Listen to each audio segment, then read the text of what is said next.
Well, good morning. And on behalf of the Center for the Study of the Presidency and Congress, thank you for joining us today. And I want to say thank you to Wes Morgan for being with us to talk about his work and his recent book, The Hardest Place, The American Military Adrift in Afghanistan's Pech Valley. Really an important topic. And as much as attention has periodically moved away from and then back to America's efforts in Afghanistan over what has been a very long conflict, the lessons learned from American intervention there are vitally important for us to absorb, both tactically and in our understanding of how we do counterinsurgency, how we do counterterrorism, and the broader policy decision-making challenges that are revealed by America's challenges in this part of Afghanistan. So we appreciate Wes Morgan taking the time to spend with us today, and also putting the effort into the book and reflecting his experiences and lessons learned for us. Wesley spent several years as a Pentagon, covering the Pentagon for Politico, and has also spent time in Iraq and Afghanistan and written for the Washington Post, New York Times, The Atlantic, and other publications, and is a proud old Princeton Tiger. So we're glad to have a Princeton guy with us today. But Wesley, thank you for doing this. And as I suggested, that the lessons are vital for us to learn. There are probably a number of people in the audience today, and I'm sure who will be watching this video, whether they're based in and around Washington and in the policy community or other places, that have spent time in Afghanistan themselves, or work closely or have family members who did. It was a mission which involved quite a large number of Americans, many of whom rotated for multiple tours to Afghanistan as we tried to figure out how to best advance U.S. interest. I spent most of the bridge between 2003 and 2004 out in Afghanistan. And if you'll allow me to just tell one personal anecdote of why this work is important to me, I remember we were working on helping run a set of elections and then to create a convention to pass the Constitution of Afghanistan, a loya jirga around the Constitution. And there was one key moment during that set of events when we had gathered all the delegates into Kabul and they were debating the Constitution, and President Karzai, who had been elected recently before that, was about to give a major address discussing where they were in the process of ratifying this Constitution. And all the foreign journalists that were there in the tent getting ready to cover the speech all started leaving one by one, just exiting the tent. And I captured one on the way out and asked them, what's going on? Why are you doing this? Is the big moment. You're going to miss it. And they said to me, Saddam Hussein was just captured in Iraq. And I said, okay, great. But so what? They said, well, this isn't going to make news now. So what's the point? There's no need for us to capture it. And at the moment, I was part of me was shocked. And then the other part of me said, well, that's one of the challenges. It was indicative, I think, of the nature of attention and why these missions can sometimes be so difficult. You've got to keep national resource on a hard problem for a long time. And when you've got other things that are seem more pressing or more attention gathering, you're struggling to do that. And so that's just a personal anecdote that stuck with me. But your book deals with the American mission in the Pech Valley, but also a lot of other factors that are sort of brought into understanding through that lens. Let me offer you, Wes, the opportunity to tell us about the book. Tell us about, spend some time talking to our audience about why you decided to write the book, maybe a little bit about your process, and then talk us through the key takeaways. What do you think are the lessons that we need to learn from this? Absolutely. And thanks so much for taking the time with me this morning. So I'm happy to explain sort of how the book came about, but I'm actually just going to start with an anecdote from the book that jumps into my mind based on the story you just told. So much of the research for the book, I was trying to figure out basically how U.S. forces had wound up in this part of Afghanistan. and how the various bases there had come into being. And one of the episodes that I describe and eventually sort of got to the bottom of was part of the major base that U.S. forces operated out of in the Pech for many years, called Forward Operating Base Blessing, is actually a relic of that very kind of shift back and forth of attention between Iraq and Afghanistan in the opening years of the war, 2002 and 2003. Because what actually brought U.S. forces up to this part of the country in northeastern Afghanistan in 2002 was the search for bin Laden. The CIA and the Joint Special Operations Command were trying to figure out where bin Laden had gone after Tora Bora. And he, in fact, had gone to one of the side valleys near the Pech called the Shigal Valley. And the intelligence community suspected that. This was one of the places that they went looking for him, but we're always a little bit behind. And so this is what brought U.S. forces to Kunar in the summer of 2002, spring and summer of 2002 in the first place, only for in the fall of 2002, after a fairly near miss operation where they were just a couple of months behind bin Laden, big raid with SEALs and Rangers, only for that fall and that winter for the Joint Special Operations Command and the CIA to essentially be stripped down to skeleton manning in Afghanistan as everything geared up for the invasion of Iraq. So you see there was this big surge of forces into the province in the early months, and then an exodus as the preparation for OIF began. And then a year in, 6 months into OIF, essentially, in the fall of 2003, when things seem like they're going fairly well, the insurgency is not yet busted open there. Saddam Hussein is about to be captured. President Bush actually makes the decision that he wants, he tells the Pentagon and the intelligence community, let's get back on bin Laden. Let's pick up that trail that's gone cold. And so there's another JSOC surge in the fall of 2003 into Kunar and Nuristan provinces. The bulk of the Ranger Regiment flies and drives out into these incredibly remote places where very few U.S. troops really ever reach again, way up in the headwaters of the Pech. It's a fruitless operation. The trail has gone completely cold at that point, and bin Laden, in fact, has moved on to Pakistan. But I think it kind of illustrates the cyclical nature of attention even within Afghanistan. You'd see the same places come into focus and then drop out of focus, come into focus, drop out of focus. But it was during this operation that a helicopter landing zone kind of staging base was established way up in the Pech Valley at a place called Nangalam, and was named after a ranger, Jay Blessing, who was killed during that operation in one of the very first IED strikes in the country, the first American to be killed in Kunar as well. And so essentially everything that unfolds from there is related to and springs from this operation, even though what you find, and this is kind of where I'll get to the origin story of the book, is that within a few years, this is all kind of forgotten, especially as different types of forces rotate through. JSOC kind of leaves and hands the Pech over to the white special operations forces, the Green Beret Army Special Forces. They have at it for a while. They tire of it. A new headquarters rotates in. They hand it over to conventional forces, Marines. Eventually, the Marines hand it over to larger forces from the conventional Army. And then as those Army units rotate through every initially 12 to 15 months in the middle part of the 2000s, everything that happened at the beginning gets lost and forgotten. And because of this war of rotations and the extreme discontinuity between barriers of classification between these different types of forces that are pursuing efforts that are often at odds with each other, or if not at odds with each other, then certainly opaque to each other in this part of the country, even though they're all operating in very close geographic proximity to each other and not too far apart from each other in time. But so the visit that really inspired me to get interested in the Pech Valley and eventually to write this book was a trip in 2010. It was my second trip to Afghanistan. And I found myself on an embed with a battalion of the 101st Airborne that was up in the Pech Valley at this time. They had 4 outposts. They'd already come out of some of the more infamous side valleys, the Korangal and the Waigal.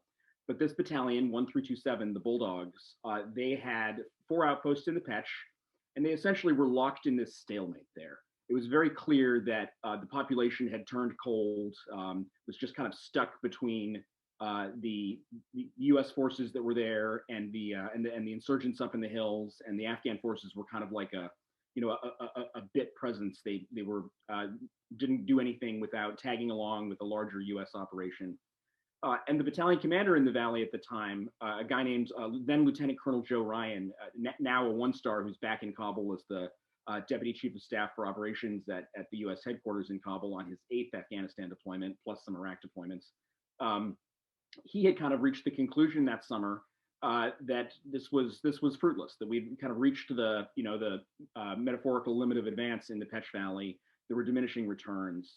And this was really striking to me because this was the summer of President Obama's surge that he had announced at West Point in December 2009. And every other battalion that I'd visited in the country, from another 101st Battalion in Paktika to another one down in Jari and Kandahar to a Royal Marine Commando Battalion in Sangin, everywhere else, everything was expanding. New outposts were being built, new roads were being built.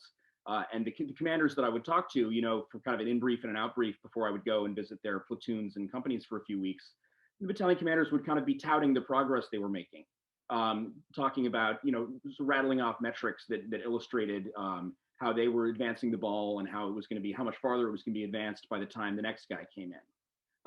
And then the Pech was the one place where I didn't see this. It was a place where the metrics that were kind of, given to me on a slide, they showed the tremendous amounts of ordnance being fired, and that was kind of about it.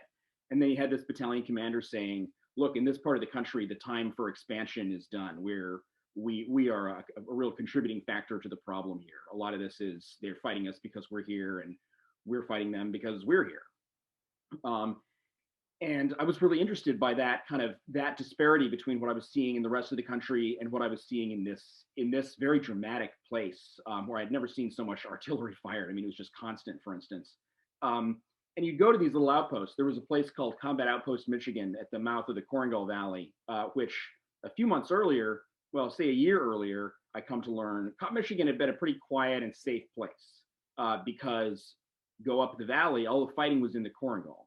And Cop Michigan existed to kind of provide support to those forces up in the Korengal. U.S. forces come out of the Korengal a few months before my visit, and of course the fighting then shifts down onto the Pech Valley floor and onto Cop Michigan. Now Cop Michigan is suddenly the most kinetic or most frequently attacked outpost in eastern Afghanistan, and it was this really striking place. And what was one of the things that was very striking about it, besides just sort of the sheer level of violence, and the fact was the fact that not that many people were getting hurt. I mean, this base had begun its life sometime before as kind of a little hasty patrol base on the side of the river, but by now it had been built up into this concrete fortress. And the sort of the firefight routine that would happen 2 or 3 times a day every day was very well rehearsed on both sides. And it's not to say that it wasn't dangerous. I mean, they had a mechanic killed on the outpost not too long before. They had at least one guy wounded during my fairly brief stay at this outpost. But it was a little fortress, and there kind of was a procedure to just batten down the hatches and return fire and call for fire when these attacks started coming in. And similarly, on the enemy side, up in the hills, I mean, they knew exactly how long it was going to take for kind of the reverse echelоning of fires to start happening. Exactly how long it was going to be before the 81 millimeter mortars started falling, before the 155 started coming in from Fort Blessing down the road, and before JDAM started falling from jets overhead. So you kind of got this impression that a lot of this was show. It was this stalemate where this vast amount of munitions were being expended, but really the people who were suffering were the people who lived in the villages who did not have concrete fortifications around them, who did not live under a boulder the way the insurgents did, but who might suffer when a mortar round fell short, or an insurgent IED went off on a pickup truck instead of the MRAP that it was supposed to hit. And it was a fairly grim look at kind of where the war in Afghanistan had gotten to, in a place that U.S. forces had been for a little longer than they had been in most of these other parts of the country that I've been visiting. Because the fact was, Kunar was one of the first places, along with a few other places in the Afghan East, one of the first places where U.S. troops expanded outside the big airfields and cities and built little outposts. And what was kind of amazing to me at Cop Michigan and some of these outposts was, because it had been that long, say 2003 to 2010, not that long, but in the scheme of a war of rotations, quite a long time, nobody could tell you how this outpost got there. they could tell you what the sort of the purpose was on their PowerPoint slide now for what the Outpost was doing at this time, but they couldn't tell you.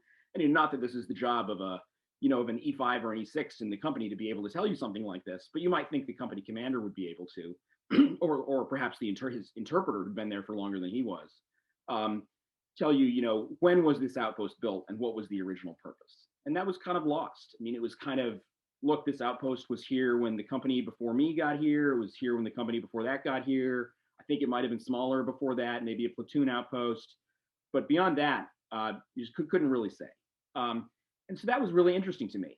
So I started digging into this question initially I was an undergraduate student at the time, freelancing during a summer in Afghanistan. So initially for a senior thesis about the Pech Valley, I started digging into this. And then eventually a few years later, after having sort of kept an eye on the Pech and continued to talk to people about it for this book, I just wanted to roll back the tape to at each step along the way, who had made what decisions and why.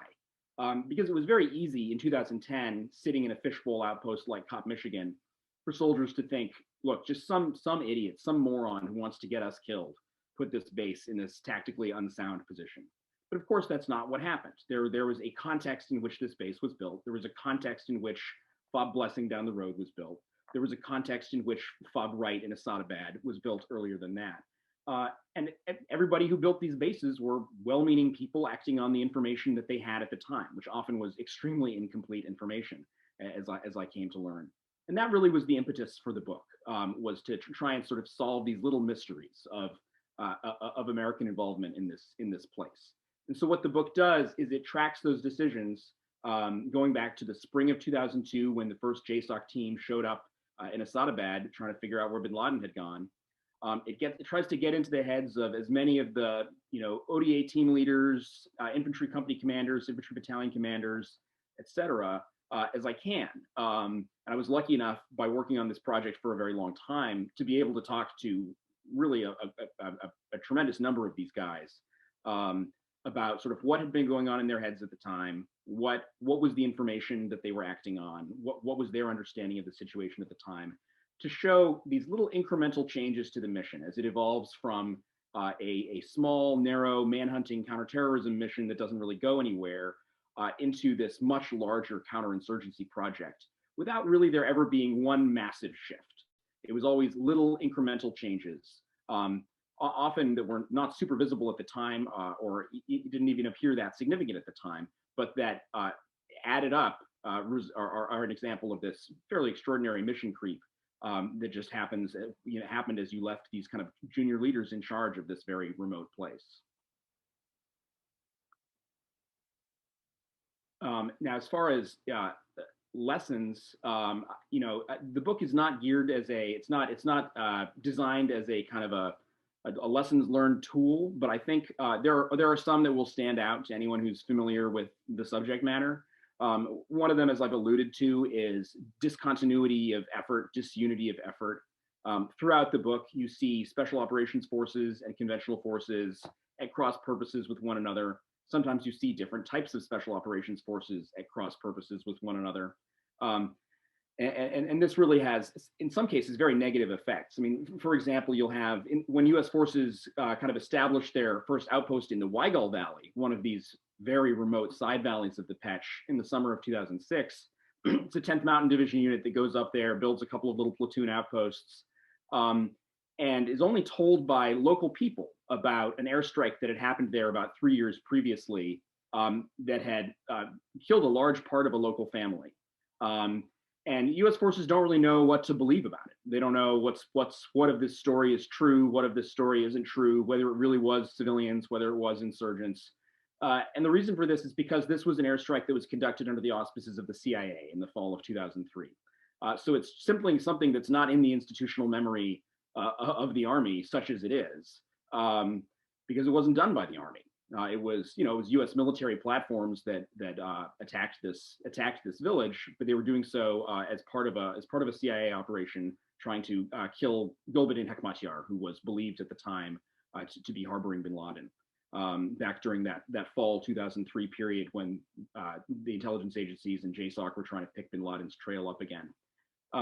And so this kind of was this incident, which in fact did kill quite a few civilians, and was probably an instance, as I kind of unpack in the book, probably an instance of the CIA being played by its Afghan National Directorate of Security partners, a pair of guys who had ulterior motives and were trying to settle a grudge, or at least to settle a grudge while acting on what their U.S. partners wanted them to do.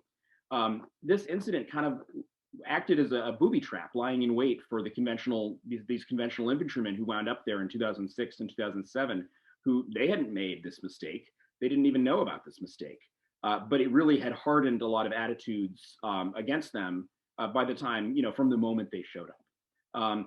And there are incidents like this that just litter the valley. I mean, every village that you look at, you can see some kind of accumulation of scar tissue over the years, as units come in and they are immediately burdened with mistakes that they didn't commit, mistakes that were made by the units before them. And there's so little information sharing in this war of rotations that often these things just came as a complete surprise to them when the backlash, occurred. I can pause there if we want to start taking questions, but that was the first sort of lesson that I thought I'd highlight. Yeah. Well, you've already touched on a number of interesting areas, and it's raised several questions that folks have already started to submit. But let me just remind our audience, if you have questions for Wes, please go ahead and use the Q&A box and submit your question, and we'll get as many of them to him as we have time to do.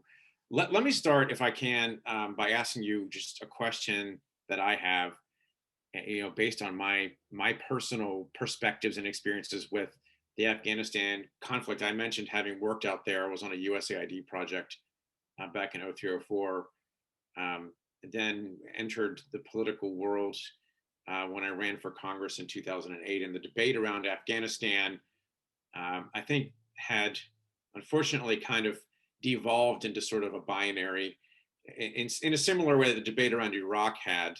And there are some similarities in the challenges between the two, although there are some very big differences, obviously, between Iraq and Afghanistan, both the situations on the ground and the politics of it. But there were some similarities in that we ended up having this sort of unrealistic debate about whether or not one should listen to the commanders on the ground to tell you what to do, or should politicians tell the commanders what to do. And we're stuck in this circle of one side saying one and the other side saying the other, which is unrealistic, because at the end of the day, commanders on the ground should absolutely be trusted to make tactical and operational decisions, but the goals have to be set by policymakers in Washington. They need to be sensible goals and they need to be achievable. And if they're not, then that's the fault of the politician and not the folks that you send to do the hard work. But my question for you is, I'm interested in how much you thought the politics played into our challenges. You talked about some tactical and operational challenges, and the fact that attention moves on and off of particular geographical areas. How big a factor was the attention of the American people as that was sort of manifested through the president and Congress in setting the overall mission goals for Afghanistan versus the more sort of tactical or operational level challenges? I would say from the experience of the Pech Valley and its tributaries, if you go back to kind of the early years, 03, 04, 05, 06, 07, when a lot of the key decisions were made that then set the tone for all the units that came later. Everybody had to kind of deal with the consequences of these decisions. These were decisions that were often made at what seems like a very low level. If you were to compare it to the war in Iraq, where you have these large 4- and 3-star headquarters sitting in Baghdad in close proximity to dozens of brigades and battalions that surround them in the city, and that they kind of can maintain a pretty tight leash over. In comparison to that, out in eastern Afghanistan in those early years, there was one brigade for the whole Afghan East. There was initially one battalion for much of the Afghan East, and so key decisions get made kind of at a much lower level in terms of echelons of military hierarchy than was happening in Iraq. Now, in part, that's because of Iraq. It's because there were very few resources left over for Afghanistan, and very little attention left over for Afghanistan. There's an example that I describe in the book, where in the spring of 2006, which actually was the juncture at which a U.S. brigade commander and battalion commander in Afghanistan, the battalion commander is actually now the commander of U.S. Army Europe, a four-star general. But these were the guys who kind of made the decision to plunge into Kunar and Nuristan and really pursue a counterinsurgency strategy there, building outposts, building roads. But at the time that they did that, it was described to me that during a weekly secure video teleconference call at CENTCOM about the Afghan wars, the first 50 minutes would always be Iraq, and the final 10 minutes would be Afghanistan.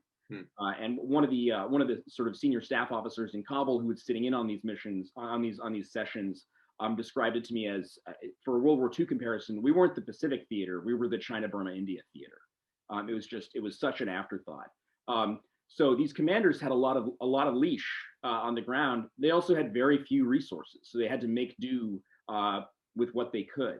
And so I think one thing that happened was there were levels of risk that commanders kind of underwrote in those early years that now we would look at and say that's crazy, or at least some would look at and say that's crazy by comparison to kind of the levels of risk that we accept these days.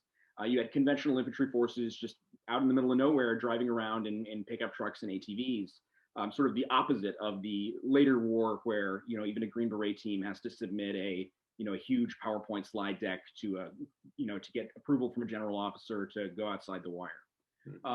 So I think if anything, it's kind of the inattention from Washington allows the mission to evolve.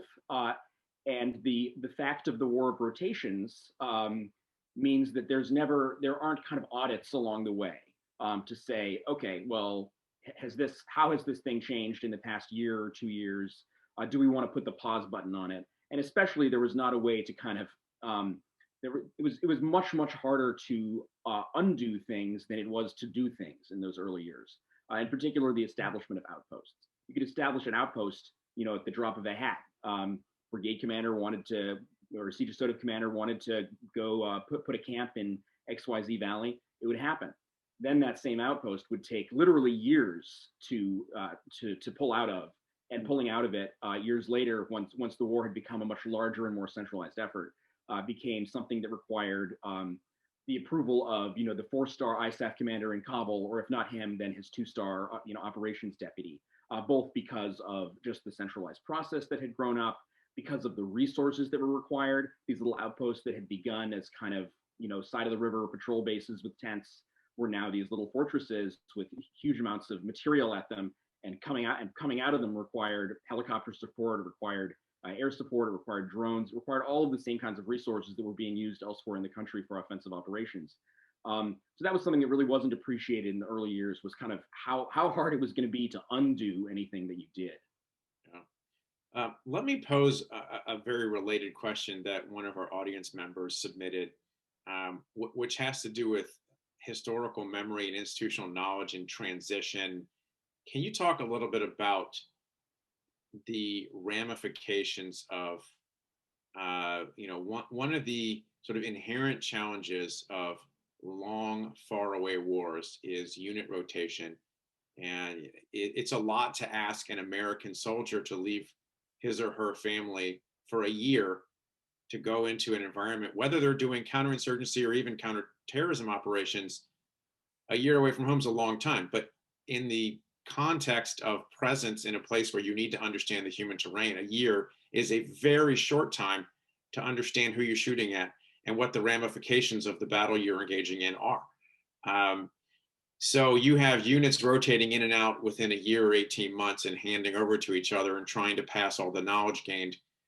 Some, as you mentioned, some of them rotate back maybe 1 or 2 years later and carry some of that knowledge with them. But what were the implications of our operational tempo on our ability to prosecute the campaign missions that the soldiers were handed? Sure. I'll start with an example. I mean, it's a great question. It's kind of an impossible question. I mean, there is no good answer to this, how you do these wars of rotation in these in small wars. But I'll give an example of how short a year really is. It's often observed that the war in Afghanistan operates on this kind of seasonal, cyclical basis, where peaks and valleys of insurgent activity are tied to the seasons and to the weather. So something that wound up happening was in the course of a 1 year deployment, it often was very hard for units to tease out what changes in enemy activity were the result of their actions versus what changes in enemy activity were sort of natural processes, results of the enemy's decisions. And when you're only there for 1 year, you don't see the same season twice. So, for example, in the Korengal Valley, there was kind of a recurring phenomenon during the period when there was a U.S. rifle company living at a cluster of outposts in the Korengal, fighting for its life every day, where they would have a really tough summer and fall. They'd maybe do some big air assault missions in the fall. Insurgent activity would quiet down. It was hard to know whether that was because of the big air assault missions that had killed a bunch of insurgents, or whether this was because of the season had changed. Now it's sort of the winter reset season, and the outside fighters who come into the valley, the actual Taliban, sent there every summer by the Peshawar Shura, kind of go home and refit for the winter. But then the spring would come, and the spring violence wouldn't immediately pick back up in the same way. And so the unit would think, oh, well, this shows that it's not the seasonal thing. We're having an effect. When I think in retrospect, what you can see happening is that as soon as that unit leaves in the late spring, early summer, and a new unit comes in, then the enemy hits them hard, and the same cycle recurs. So what looks in the year time frame, it looks like you've kind of had this progress by the end of the tour. In fact, probably was the enemy waiting you out, knowing how long your cycle lasts, and realizing that they're going to get more bang for their buck, waiting until June and attacking a brand new rifle company that has not been in the valley, doesn't kind of have its sea legs under it, than it is with continuing firefights with your quite experienced company at that point that kind of knows the nooks and crannies and understands how to fight there. And that was something that was not obvious from the ground level that this was happening. Now, as far as a solution to this, I mean, that's a very tough one. The Soviets did 2-year tours in Afghanistan. We have instances of people who stayed in Afghanistan for quite a long time. There's a special forces officer who appears in the book named Jim Gant, who essentially was able to convince higher headquarters to let him stay there for like 3 years at one point, and it did not end well. That was too long for him to be out there. And there's sort of a scandal that isn't dealt with in the book, but that I think illustrates why perhaps that's not the way to do things. You could not expect American soldiers to go and live in these places for 3 years, even special operations forces. Now there are other models. We've seen the Ranger battalions rotate through Afghanistan on kind of an annual cycle. Each of the 3 Ranger battalions spends like 4 months out of the year there, and so they come to know the place quite well. And because it is this kind of annual cycle, there really is a lot of, the same people are still there for the next rotation. But that only works because, well, one, they have it's Joint Special Operations Command Task Force. They have a lot of resources, and there's a lot of stability in what their mission is. So it's one battalion that's kind of responsible for a country. It keeps rotating back. Like, yes, a year later, the mission is largely going to be pretty similar to what it was before.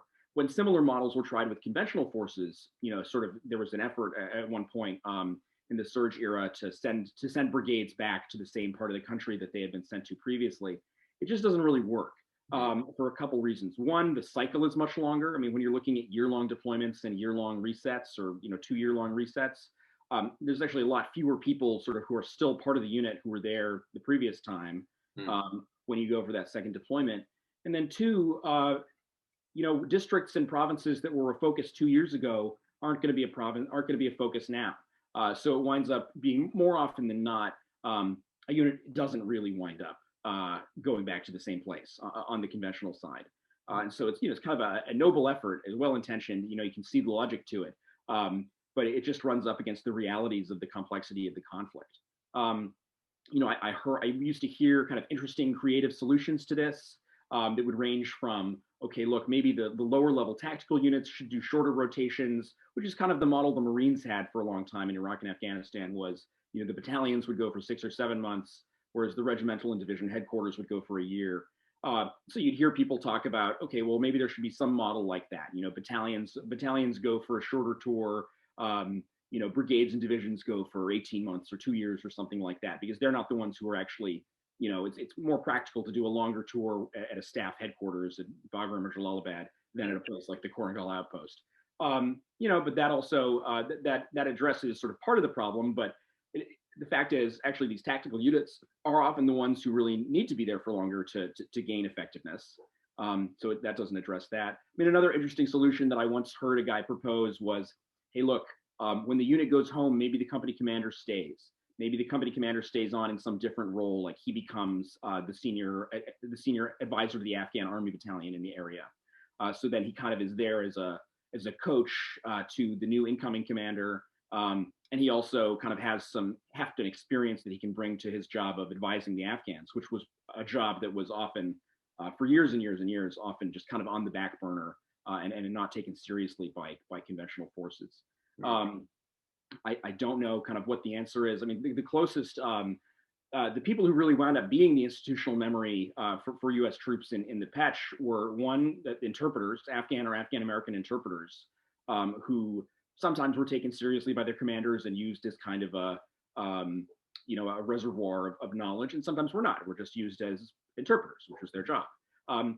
There sometimes were other people who kind of stepped into this void as well. There's a lot of contractors with units like the Asymmetric Warfare Group or JIDO, these kind of niche units that were stood up in the early years of the War on Terror. Some contractors from those units wound up really being incredibly useful people because that was a role that AWG saw for itself and tried to fill. Was, look, these rotations, this is terrible. And at a very granular tactical level, the opening weeks in country were the deadliest time for units. So these AWG advisors, who were often retired Delta Force operators, things like that, would kind of persistently go back to the same areas, whether it's Mosul or the Pech Valley, and stay there during the transitions and try to act as a bridge and be that institutional knowledge that the uniformed army didn't have. Of course, AWG, that group is being disbanded now, and it also kind of was, by most accounts, kind of a shell of its former self. In recent years, I mean, it hasn't had the same battlefield role of sort of going out and helping units survive on the battlefield. But it was very interesting to see kind of the solutions that units and sometimes civilians came up with to try to bridge these gaps. I mean, it's a really interesting question. I spent some time post-Congress in the technology world, and one of the challenges we were dealing with was on intelligence, which is inherently dependent upon human intuition and context in many senses. But when you have people rotate out, you lose such a wealth of just intrinsic knowledge. You can try to pass it on, but you need a good methodology. And it's a really interesting question for technology in terms of how much can you capture in terms of lessons learned about a place and a people that can then be usefully transferred to a new group that comes in and has to pick up the operation. Let me move on to another question that an audience member posed about accountability on military commanders. I mean, you described some of the challenges. I think you address in the book the notion of accountability for either successes or failures. What's your assessment of the lessons that you took from it in terms of how were we able to how did the military address accountability on the things that happened in a way that was helpful for our military to learn for future operations? Yeah, so there's a chapter in the book that describes the experience of a particular infantry company, chosen company of the 2503 Airborne Infantry Battalion up in the Weigall Valley in 2007 to 2008, which is a 15-month deployment that ends in a really tragic incident where 9 paratroopers from this unit are killed in the Battle of Wanat, which happens on July 13th, 2008. And it's a scandal. I mean, it was the deadliest ground battle of the Afghan War. There's no other incident where as many Americans were killed in one place other than helicopter shoot downs. And the Army and CENTCOM investigated it pretty heavily in a series of official investigations that found fault with commanders and recommended charges of dereliction of duty against them, which the Army ultimately declined to pursue. Because as the 101st Airborne Division commander at the time, who had responsibility for Eastern Afghanistan, as he put it in some frustration to the Marine general who was investigating the event, he said, "Look, this isn't a ship running aground. This is infantry troops in combat with a living, moving, very intelligent and very tough enemy that had success and luck on its side in this particular instance." Now, so there was this series of investigations into WANA. Something that none of them really address is how U.S. troops had wound up in the Weigel Valley in the first place. Why was this unit in the position that it was in? There's a lot of discussion of the events in the days and it's sort of even weeks leading up to July 13th, 2008, but there's not discussion of the events in the years leading up to July 13th, 2008. There's not discussion of, well, let's look at this decision that was made in 2006 by the previous brigade commander or battalion commander, and let's look at the advice that the CIA was giving him that shaped his decision to put U.S. troops up in these outposts. So you wind up with this kind of very micro focus when there is accountability. That winds up kind of looking like almost like sort of a legalistic going after commanders for losing guys, which is, I think, can be a pretty dangerous path to go down, since that's the nature of the business. So something that I think was certainly missing was, in the same sense that we never had this kind of a longer view beyond the individual rotations, we didn't have accountability beyond very narrow battlefield activities. And I mean, in part, it's because I think it's very hard to attribute anything to particular generals or commanders, or blame particular generals or commanders for decisions, when the decisions that they made were small incremental decisions in kind of broader shifts. It's not like you can really pin things on, okay, here's the one commander who made things go wrong. No, each commander was working with what they'd inherited. And you see in today's army a lot of guys who have been promoted who I think made good decisions. You see guys get promoted who made bad decisions.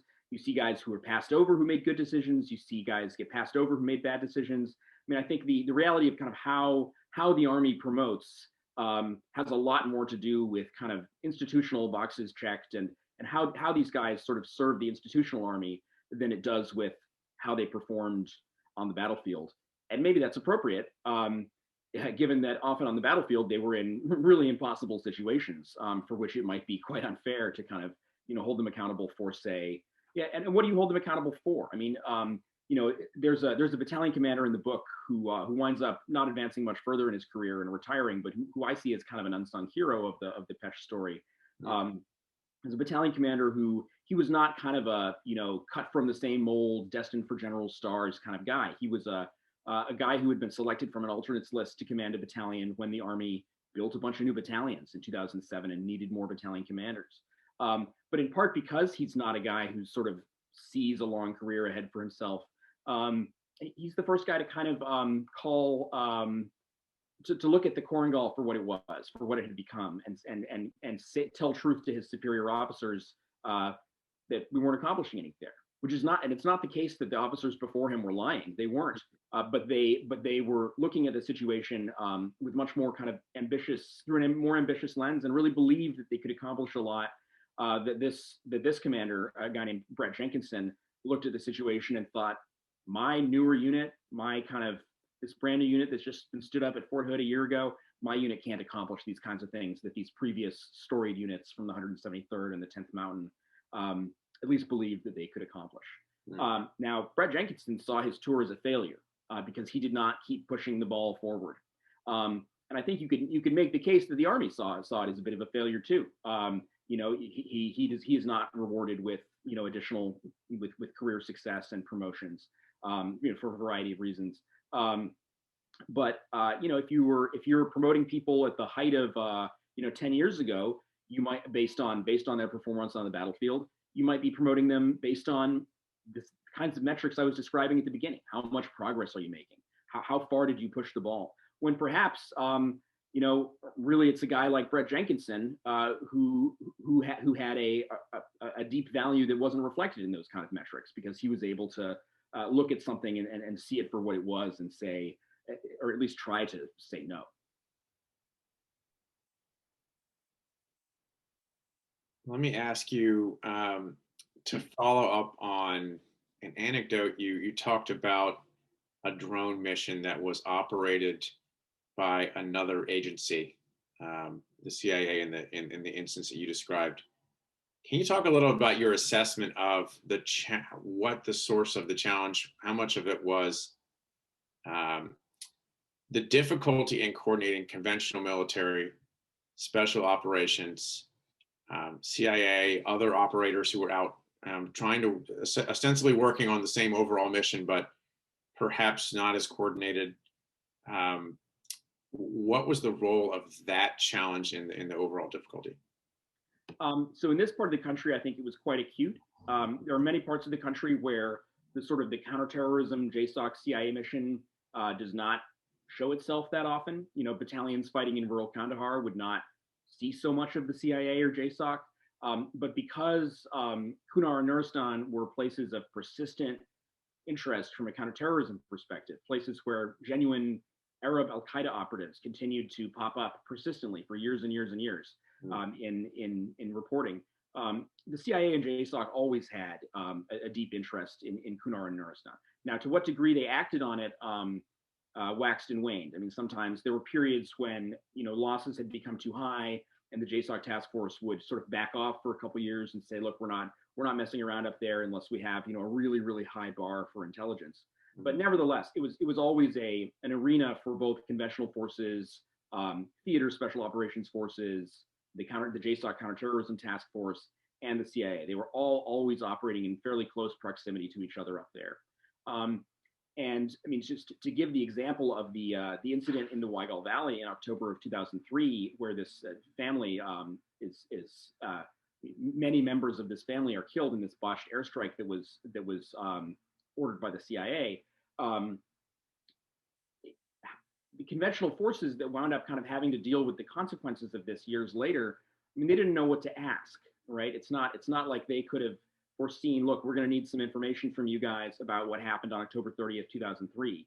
And then it just wasn't, because of classification and because of different missions and different rules, that's not something that was really even on their radar screen until they were actually up there. Similarly, I mean, it's not really the way things were set up was not really the CIA's job to be thinking, well, look, let's keep an eye on that place where we made that mistake in October 2003 and ensure that all the Army units that may pass through there are fully briefed up on what we did. I mean, that's just not something that would have occurred to anybody or been practical had it occurred to anybody. So when you have all these different kind of tribes of the military operating in very close proximity to each other, it was something that played out over and over and over again. Now, there were periods when it got better and worse. I mean, there was the JSOC task force in particular kind of took it upon itself starting in 2009 or so to become much more transparent with conventional forces and to really, as Admiral McRaven was the JSOC commander at the time, and he and the Ranger colonels who were running the show in Afghanistan for him really took it upon themselves to share to the point of it being uncomfortable, which I think was something that McRaven and perhaps McChrystal before him in Iraq used to say. Just share the kinds of things that it feels like you shouldn't be sharing with the conventional forces. And this does help. I mean, it allows conventional forces to influence what the JSOC task force is doing. When the JSOC task force has the risk tolerance for it, which it does for a while in 2009, 2010, it allows them to actually marshal their fairly unbelievable resources in terms of the air power and intelligence surveillance assets that they've got at their disposal to hit targets up in the mountains that are actually the ones that are useful for the infantry battalions, rather than kind of sitting around waiting for the big Al Qaeda target who doesn't really play into the infantry battalion's fight at all. In Afghanistan, it takes years and years and years for the various special operations forces to be consolidated into one command. Nowadays, and in recent years, you've seen them much more integrated. But it takes a long time, and it's not obvious that this is something that's been replicated in other theaters. I mean, I think we have instances where, in Syria, for example, it seems like the various sort of tribes and flavors of U.S. military and intelligence forces have done a better job at integrating themselves. But it's not necessarily the case in East Africa, for instance. Yeah. Can you talk a little bit about, you've mentioned the nature of the conflict in Afghanistan involving several different challenges, several different mission sets, a counterinsurgency type mission, which involves creating relationships with the local population in order to separate them from the elements you want to attack. A counterterrorism mission, which involves looking for outside forces present essentially the initial reason for the invasion of Afghanistan, which had a broad consensus in terms of going after Al Qaeda hiding there, trying to separate them from the domestic or organically present Taliban forces, who also were very troublesome to American forces and to the Afghan government that we were helping develop. But sometimes those forces also didn't get along, and we were able to play them against each other. Can you talk a little bit about that element of it? And I think that's kind of a recent, maybe more of a recent development, but the sort of Al Qaeda or Islamic State foreign forces versus the Taliban, and what are your observations on America's ability to separate them and kind of play them against each other? Sure. Yeah. I mean, so it's always been a very complex picture who the enemy is up in Kunar and Nuristan. I think the basic picture is that you have a local insurgency of local Salafists who, for the most part, were not affiliated with the Taliban before 9/11 in the case of Kunar and Nuristan, but who became affiliated with the Taliban after 9/11 and after U.S. intervention, as the Taliban kind of took the lead, took the helm, took the reins of the insurgency and provided funding and material and so on. So it becomes a Taliban-led local insurgency. Then embedded within that, you had individual members of Al Qaeda, perhaps small teams of Al Qaeda members, who ran the gamut from, there's a guy named Abu Khalas al-Masri who had been living up in Kunar for years when U.S. forces first showed up. He's an Egyptian who had showed up there in the 80s and had never left. And he becomes kind of the bright flashing light of Al Qaeda for the U.S. counterterrorism apparatus in the years after 9/11, in part because he was operating quite overtly in the scheme of Al Qaeda operations. Now, in retrospect, we can see that that's because what he was doing was not sort of covert planning for international terrorist attacks. What he was doing was leveraging his existing local relationships to kind of act as a conduit for money and experience and weapons to local insurgents. So the fact that he kind of had this higher profile, both I think was perhaps evidence of that he should not have been as high of a priority as he was, but also was the reason he became such a high priority. Later you get other Al Qaeda figures. There's a guy named Farouk al-Qahtani who shows up there in 2009 or 2010 and is hunted pretty persistently by JSOC for about 5 years, 6 years, until he's finally killed in 2016. And he's someone who probably was a much sort of higher level Al Qaeda operative who really had been charged with a task by Bin Laden before Bin Laden's death of preparing the mountains north of the Pech Valley to be a potential backup sanctuary if Waziristan in Pakistan became untenable because of the CIA drone campaign there. So this guy Farouk al-Qahtani, essentially in large part because of the documents collected at Abbottabad, realize he's a big deal and start going after him. Eventually, he's killed, and now you see more of an Islamic State flavor up in Kunar. Now, what the Islamic State is in Kunar, I think, is even more kind of ambiguous and complicated than what Al Qaeda is in Kunar. There's very little evidence to suggest that there are Arab fighters from Iraq or Syria who have showed up in remote places of the remote parts of Kunar and Nuristan to act on behalf of the Islamic State. Much more what the Islamic State is up there is small local insurgent factions kind of raising the black flag, pulling down the Taliban white flag and raising the Islamic State's black flag for various local reasons that can range from money to, the number 3 in the Taliban cell up in the valley realizes that he's never going to be up for promotion, but if he signs on with the Islamic State, he can be the number 1 for the Islamic State in the valley. And they often go as easily as they come. I mean, I think a lot of little local insurgent factions in Kunar that 2 years ago were flying the flag of the Islamic State no longer are, because the Islamic State's fortunes have shifted. It's been dislodged from many of its strongholds in Kunar. But yeah, you do see along the way, you see periods where the military and the intelligence community are able to leverage kind of gaps and fissures among these organizations. I think more often you see these organizations are so opaque and our intelligence about them is so limited that's really something that's beyond our power to do in any effective way. But there are points where it happens. In 2011, when the 101st Airborne pulls out of the Pech Valley, part of the reasoning for it on the part of the battalion commander who kind of pitches this up to his higher headquarters is, look, all these little insurgent factions up in these valleys, we get reports of them fighting each other over timber or over a hostage or over an ideological difference. And what unites them on a day-to-day basis is us, the fact that they are all participating in attacks against us down at our outposts and our convoys on the road. And so his reasoning is, look, maybe it will be the case that if we disappear, these various organizations will start fighting each other, and we can exploit that. And in fact, the military is able to exploit a little bit of that as it begins this kind of drone campaign called Operation Haymaker in 2012, 2013. It is able to use strikes to, in some cases, turn insurgents against each other, sow distrust, make groups, think that other groups they're allied with are forming on them, things like that. Now, there's a more recent example also. The fact that the Taliban and the Islamic State are enemies, persistent enemies, is something that the Counterterrorism Task Force has been able to exploit up in Kunar, essentially in the year preceding the Doha deal. So if you look at the year preceding the Doha deal, the U.S. military was applying tremendous pressure from the air on the Taliban all over the country. I mean, just an unprecedented pace of strikes, clobbering Taliban tactical units, tactical leaders everywhere. In Kunar, what they were doing with the Taliban was a little different, because in Kunar, the top priority from a counterterrorism perspective is the Islamic State, which is seen, despite its local nature, is seen as the branch of this global affiliate, and therefore is higher on the priority list in terms of targeting.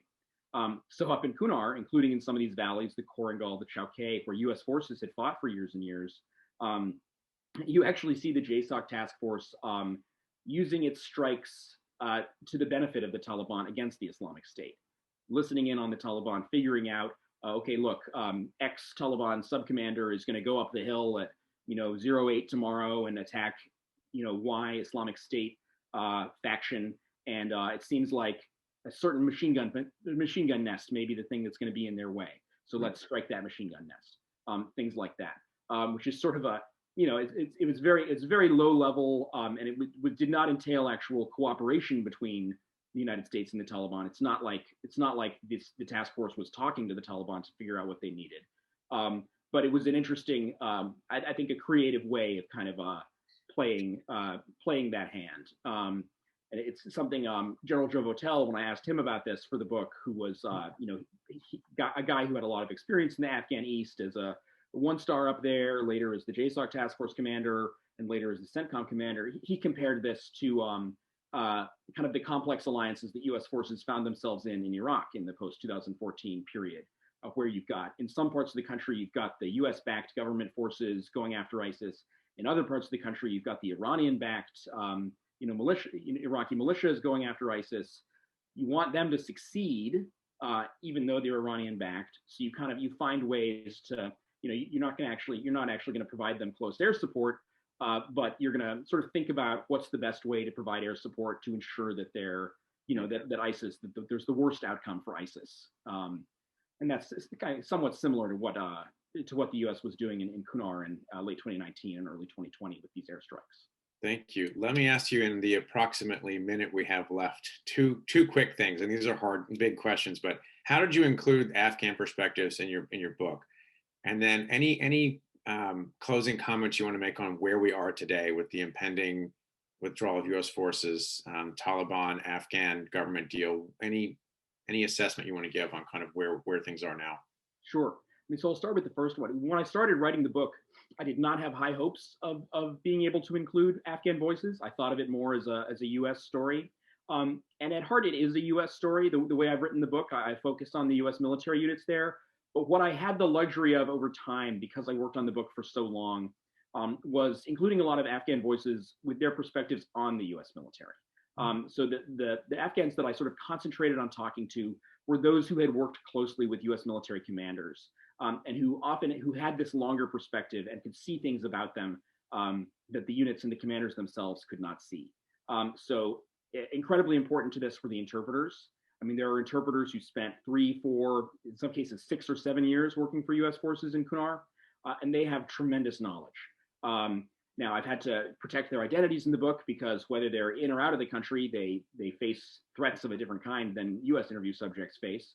But those voices were absolutely invaluable. I mean, some of the absolute best insights that I got were from a young man who started out up there as a 18-year-old interpreter working with a platoon leader, and then wound up, interpreting for a succession of battalion commanders and being privy to those battalion commanders, meetings with village elders, being able to talk about the ways in which different commanders, despite their lines of effort looking the same on PowerPoint slides, were really colored by the personalities of the commanders, and the ways that they interacted with Afghans and the ways that Afghans perceived them, and acted when the Americans had left the room. Other people who provided perspectives like that were the district governors, Afghan National Army commanders. I made a trip in 2013 as I was getting going on this book to go and visit and do a brief embed with the Afghan Army battalion that had been left behind in the Pech when the U.S. pulled out. And so that was incredibly helpful, was to talk to these guys about kind of what their experience had been, and without U.S. advisors around listening to the conversation either. Talk to them about kind of what had happened in the aftermath of the departure of their U.S. partners. So those are the kinds of Afghan voices that I tried to include.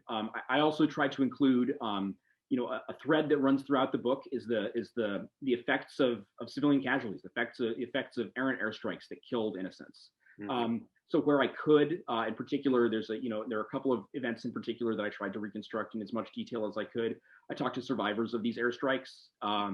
In other cases, relied on other journalists reporting who had talked to survivors of these airstrikes. I mean, there's been Afghan journalists have done incredible work on that, sometimes working for big Western news organizations, sometimes for Afghan news organizations. But so I tried to reflect that experience as well. The part that's missing, or that's most missing, although I did what I could, is the perspective of the enemy, the perspective of the insurgents. For instance, he's not an Afghan, but there's a guy named Abu Ikhlas al-Masri, the Egyptian Al Qaeda operative, who is sitting in an NDS prison in Kabul somewhere, and that guy knows a lot of stuff. And he would have been a phenomenal person to be able to kind of to talk to. What I was able to do was talk to people who had been involved in interrogations of him, look at some of the things that he had said in interrogations.